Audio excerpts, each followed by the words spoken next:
सनातन के सबसे बड़े आध्यात्मिक मेले महाकुंभ में हर तरह के रंग देखने को मिल रहे हैं और ख़ास तौर से महाकुंभ की शान अखाड़ों में जो साधु संत हैं, जो तपस्वी हैं, जो योगी हैं, हठ योगी हैं, इसके अलावा जो नागा साधुओं की जो एक रहस्यमयी दुनिया है वो जो लोग हैं जानना और सुनना चाहते हैं। और ऐसे ही एक हठ योगी हमारे साथ हैं, महाकाल गिरी जी महाराज हैं, जो पिछले 9 सालों से कुछ इसी तरीके का हठ योग कर रहे हैं। और आप देखिए कि जो इनका बायां हाथ है वो हमेशा हवा में है, यानी ऊपर उठा हुआ है, और इनके जो नाखून हैं वो देखिए कितने इस वक्त बड़े हो गए हैं। तो सवाल इसी बात का है कि इस हठ योग की जो प्रेरणा उन्हें कहाँ से मिली है, इस हठ योग के पीछे की वजह क्या है, किस तरीके से वो अपना जो हठ योग है वो उसे पूरा कर रहे हैं, क्या इसकी वजह से क्या इनका जो जीवन है वो प्रभावित होता है, इन सब बातों को हम महाकाल गिरी जी से ही जानने और समझने की कोशिश करेंगे। गुरु जी, ये जो आप हठ योग कर रहे हैं इसके पीछे की वजह क्या है और पिछले कितने सालों से ये हठ योग चल रहा है? ये 9 साल हठ योग चला रहा है। हमारे कहना है कि गौ माँ की रक्षा हुई, मेरी भूमि की रक्षा हुई, मेरे जीव जंतु की रक्षा हुई, मेरे भारत की रक्षा हुई, विश्व कल्याण हुई, गौ को गौ घोषित की जाए राष्ट्र। यही हमारा कहना है, यही हमारा विचार है, हमारा जीवन भर का त्याग है। ये उड्डू तपस्या है, उड्डू जो भगवान ने दत्त भगवान ने दोनों हाथ से किया, भगवान सेम था वो, तो मैंने दोनों हाथ से किया, तो हमने इनके बालक है तो एक हाथ से कर रहे हैं साधना भजन तपस्या, तो विश्व कल्याण हो, गौ माँ की रक्षा हो, धर्म की रक्षा हो। प्रयागराज की धरती पर हमारी मौजूदगी और लगातार जो अब कार्यक्रम है वो संतों से मिलन का और समझने की कोशिश ये कि संत परंपरा क्या, कैसे आगे बढ़ रही है, हठ योग की परंपरा क्या। बहुत सारे संत आपको मिलेंगे जिनका अपना एक अलग हठ योग है और आप देखिए किस तरीके से संतों के पास भीड़ है। एक बार जरा तस्वीर आप दिखा दीजिए, फिर मैं महाराज जी से बातचीत करता हूँ। किस तरीके से बड़ी संख्या में यहाँ पर श्रद्धालु भी यहाँ पर मौजूद हैं, इकट्ठा हैं, बाबा जी का आशीर्वाद ले रहे हैं और बाबा जी से अपने मन की बात कर रहे हैं, बाबा जी कुछ शंकाओं का समाधान भी कर रहे हैं। लेकिन सबसे पहले महाराज जी मैं चाहूंगा कि आप जरा अपना परिचय दीजिए दर्शकों को।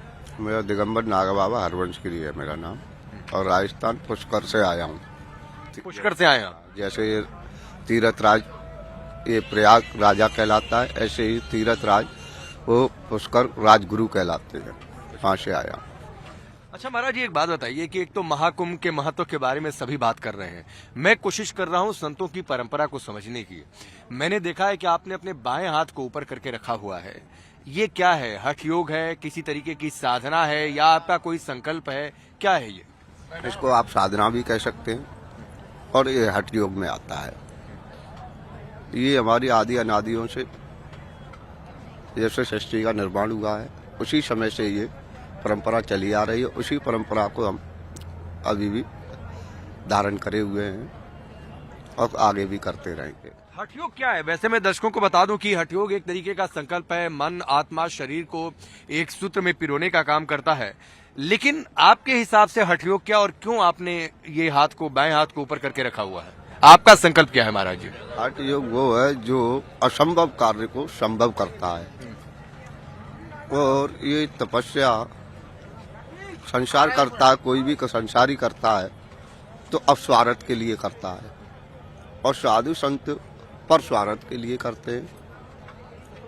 तो ये हम वही पर स्वार्थ के लक्ष्य से और चल रहे हैं।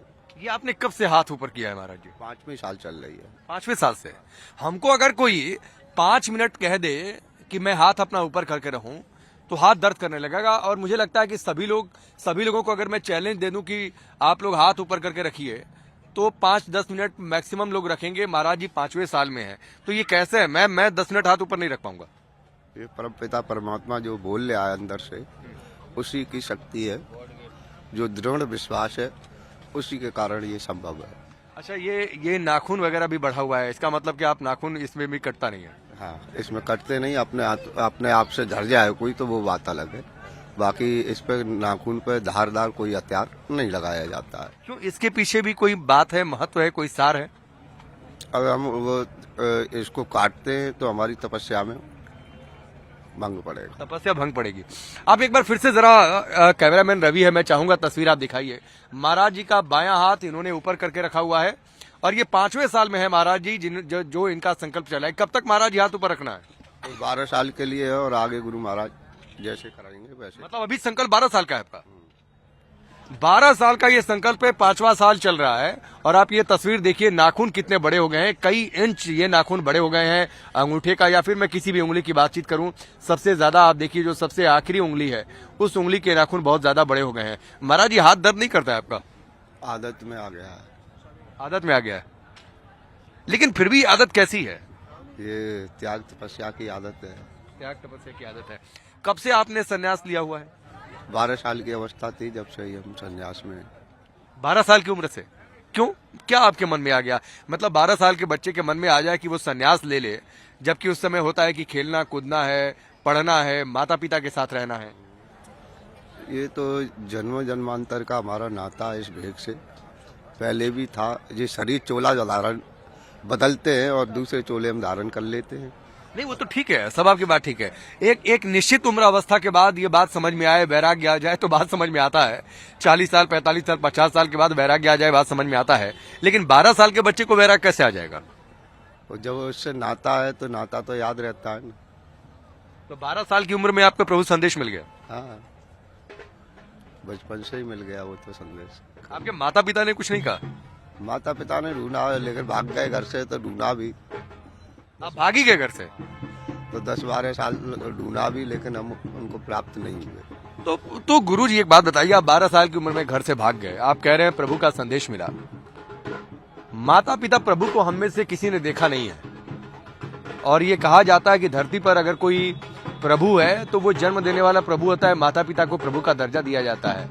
आप उन माता पिता को छोड़कर भाग गए, कभी आपने सोचा नहीं कि वो माता पिता कितने परेशान हुए होंगे? अपने बच्चों के माता पिता जो होते हैं सृष्टि में जो लाते हैं, तो वो अपने बच्चों के लिए वो भगवान होते हैं। लेकिन जिनका जो सबको जन्म दे रहा है उसको तो माता पिता कोई और ही है ना। लेकिन आपके मन में एक बार भी ख्याल नहीं आया बाबा जी अपने माता पिता का? नहीं, आप कितने भाई बहन थे? ऐसे तो हम 9 बहन भाई है। 9 भाई बहन थे।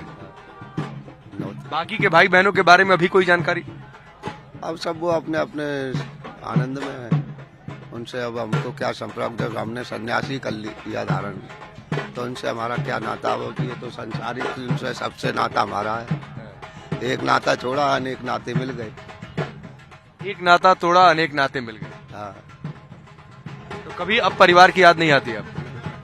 जब परिवार में कोई कभी माता पिता से मिलने का मन नहीं करता है? नहीं। अच्छा, एक बात बताइए कि आप कहते हैं चलिए एक संसार के प्रति आपका कर्तव्य है, आपको माता पिता के कर्तव्य की याद नहीं आती है? एक बेटे के तौर पर, एक पुत्र के तौर पर माता पिता के प्रति आपका जो कर्तव्य था?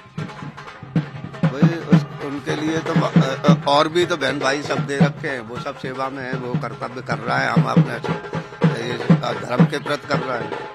मतलब आपके मन में ये संतोष था कि बाकी के 9 भाई बहन है वो माता पिता का ध्यान रखेंगे? हाँ, रख रहा है। किस अखाड़े से हैं आप महाराज जी? पंचायती अटल अखाड़े से। पंचायती अखाड़े से हैं। आप ये देखिए, एक अलग तरीके की तस्वीर है, काफी धुआं है, इसलिए धुएं से थोड़ी आंखों से पानी भी आ रहा है।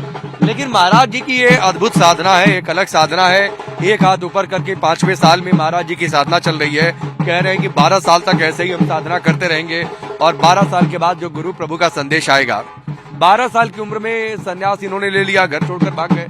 हमने पूछा कि महाराज जी माता पिता का दान क्यों नहीं? माता पिता भी तो प्रभु हैं। कह रहे हैं बाकी के 9 भाई बहन ये थे वो माता पिता का ध्यान रखते थे। लेकिन आप ये देखिए कि भारत में अलग अलग संत परंपराएं हैं, अलग अलग संतों का अपना संकल्प होता है, अपना एक हठयोग होता है। हठयोग के जरिए किस तरीके से वो अपने साधना की पूर्ति करते हैं, ये सारी बातें हैं। और महाराज जी की ये साधना एक तस्वीर है भारत में संत परंपराओं की कि किस तरीके से एक अलग अलग तरीके का दृढ़ संकल्प आपको दिखाई देता है। बहुत बहुत धन्यवाद महाराज जी हमसे बातचीत करने के लिए।